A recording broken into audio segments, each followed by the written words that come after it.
Reduce, reuse, recycle. Growing up in the United States, we heard this phrase a lot. But how do other countries follow these principles? Zurich is world famous for its sustainability, and that includes reducing, reusing, and recycling. It is most effective because they use innovative strategies that complement society's way of life and make the process simple for everyone. Follow along as we treasure our trash. The first step to having less waste is producing less material. It is easiest to find this principle in effect while walking around the supermarkets and grocery stores. When you walk around the produce section, you can notice that almost none of the produce is individually packed or wrapped. With this, people can purchase their produce and leave the store having only produced the waste of a sticker at checkout. Additionally, restaurants incentivize reducing material by giving people special discounts. We attended a restaurant which charged customers by food weight.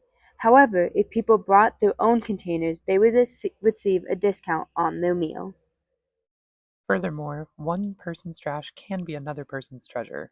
Zurich honors this motto by providing multiple exchange centers throughout the city so that residents can donate items for reuse. In recycling centers, residents park and work with facility workers to properly dispose of their items. There are different categories, including bins for books, batteries, electronic devices, pots and pans, furniture, and bulky wood. These bins get properly organized and maintained so that the items can go back into the community being reused or recycled. Residents are also allowed to go to exchange centers to pick up any of these items for free. The facilities embrace a circular economy and encourage residents to consistently participate in the system of giving and taking instead of overproducing and wasting. Zurich also practices reuse in unconventional ways, such as the adaptive reuse of spaces throughout the city. City planners and architects have turned old spaces of industry into centers for social use and well-being. For example, the Draht-Schmidli brewery underwent renovation to create a space for young people to develop and relax. Now, it serves as a concert venue, restaurant, a metalworking shop, and more. The city of Zurich has even proposed an adaptive reuse project for one of their recycling centers, therefore combining reuse and recycling in one location. In this, designers aim to use urban mining and circular construction processes by reusing steel beams from old warehouses and concrete foundations from former tunnel systems. Obviously, you can't reduce and reuse everything. Zurich works with the city to minimize the amount of waste by providing multiple recycling centers and resources to the community. Stadt Zurich is responsible for all the recycling in the city. There are over 120 collection points for residents to properly dispose of any waste collected. Each checkpoint contains bins for paper, batteries, glass, organic waste, aluminum, metal, textiles, and more. In addition, some collection points contain stainless steel bins for hazardous waste like gas and oil. These collection points are free and maintained weekly to encourage citizens to keep organized trash. However, if residents have waste that does not fit the category of collection points, they are required to purchase specific trash bags from local grocery stores. Blue bags are for recycling, black bags are for non-toxic garbage, and green bags are for biodegradable materials such as food and plants. Residents place the bags into specific bins, which get emptied weekly. Public transportation is at the cornerstone of Zurich, so much so that it's used in recycling. The city created a system of cargo trams to collect bulky items and e-trams for electronic waste. People can drop their waste at these stops during specific times on weekdays and Saturdays. When it's collection day, the tram arrives at the day's designated spot, they help collect people's waste, and then return to the recycling center to sort and dispose of everything accordingly. They typically go to each stop about once a month for consistent access. Zurich is currently the only city in the world that uses trams specifically for recycling, but other countries are currently taking inspiration from this process, like Germany and Austria. There's a lot to know about recycling in Zurich. So, how does everyone know what to do, and why does everyone do the right things? Here, civic responsibility is very important. There's like direct democracy. You take an active part in making it a better place.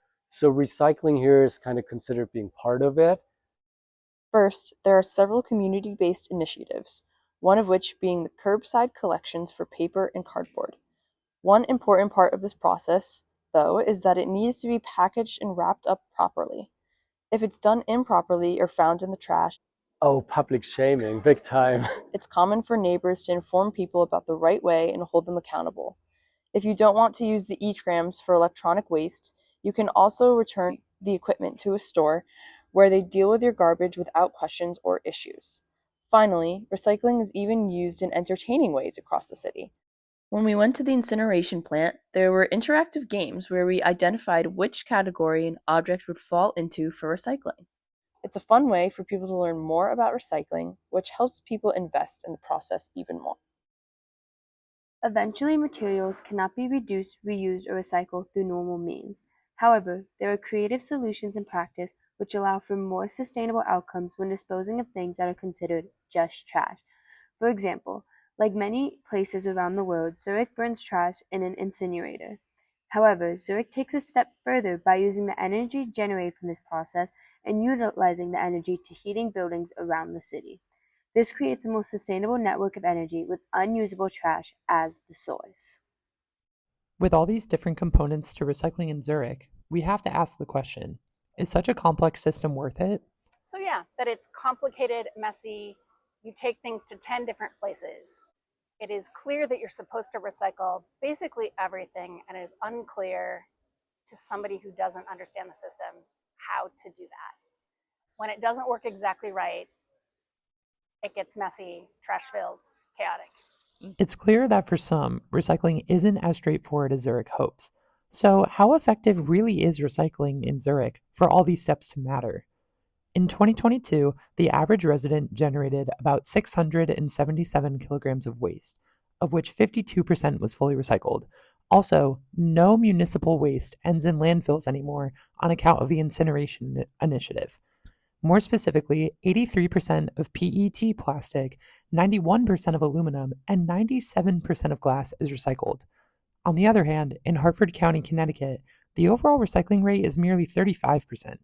This number drops to 20% when you measure recyclables only from curbside blue cards, a pretty low number. Yes, the system is complex, but engaging the public early on by separating materials during disposal allows for much higher recycling rates.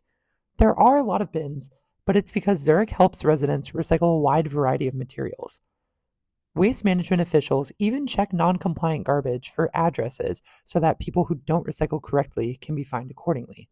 This reinforces Zurich's polluter pays principle, which forces people to face the consequences of their own anti-recycling actions. It takes more effort to recycle the right way, but the payoff is a cleaner city, stronger social responsibility among fellow citizens, and economic return by saving materials. It pays to treasure our trash in Zurich. So, how will you treasure yours?